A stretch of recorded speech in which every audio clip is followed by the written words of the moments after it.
তারেক রহমানের নেতৃত্বে সরকারের পদত্যাগে বাধ্য করে নতুন করে শপথ নিয়ে দলকে সুসংগঠিত করে এই ফ্যাসিবাদের বিরুদ্ধে আবার আমাদেরকে লড়াই সংগ্রামের মধ্য দিয়ে দেশে গণতন্ত্র ফিরিয়ে আনতে হবে। মানুষের ভোটের অধিকার, স্বাধীনতা, সার্বভৌমত্ব এবং গণতন্ত্রকে ফিরিয়ে আনতে হবে। এটি শপথ অঙ্গীকার। এই সরকার খুনি সরকার, একদিকে লুটপাট করে বাংলাদেশকে দলীয় করে দিয়েছে, সমস্ত রাষ্ট্রায়ত্ত এবং বেসরকারি ব্যাংকগুলোকে লুট করে বিদেশে পাচার করেছে অর্থ। আর একদিকে আওয়ামী লীগের লোকরা বিত্ত বৈভবের মালিক হয়ে এদেশের সমস্ত সম্পদ বিদেশে পাচার করেছে। লুটপাটের মাফিয়ার চক্র বাংলাদেশকে প্রতিষ্ঠা করেছে। আর মানুষের ভোটের অধিকার, গণতান্ত্রিক অধিকার, গণতন্ত্রকে হত্যা করে একদলীয় শাসন ব্যবস্থা কায়েম করেছে।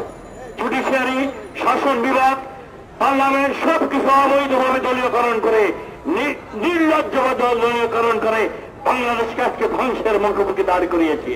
প্রিয় বন্ধুরা আমার, আজকে সময় এসেছে সারা বিশ্বের জন্য এই দেশের আজকে অগ্রযাত্রা স্তম্ভিত হয়ে গেছে। সারা বিশ্ব গণতান্ত্রিক বিশ্ব বলছে বাংলাদেশে মানবাধিকার নেই, গণতন্ত্র নেই, মানুষের সমস্ত অধিকারকে হরণ করা হয়েছে, একদলীয় ফ্যাসিবাদী শাসন ব্যবস্থা কায়েম করা হয়েছে। অবৈধভাবে সরকার ক্ষমতায় থেকে থাকে নির্যাতন, নিপীড়ন, খুন খুন মামলা করে মানুষকে হত্যা করে এই সরকার অবৈধভাবে ক্ষমতায় টিকে রয়েছে।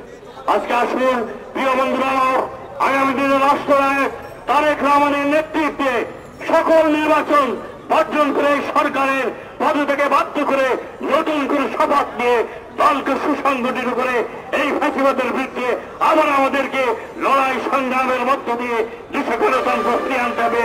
মানুষের ভোটের অধিকার, স্বাধীনতা, সার্বভৌমত্ব এবং গণতন্ত্রকে ফিরিয়ে আনতে হবে। এটি শপথ অঙ্গীকার।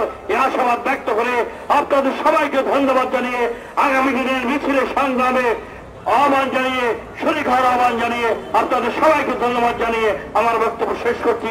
খোদা হাফেজ। বাংলাদেশ জিন্দাবাদ, জাতীয়তাবাদী দল জিন্দাবাদ, জিয়া প্রজন্ম দল জিন্দাবাদ, শহীদ জিয়া অমর হোক, তারেক রহমান বিনয়ের দেশে ঘুরে আসবে।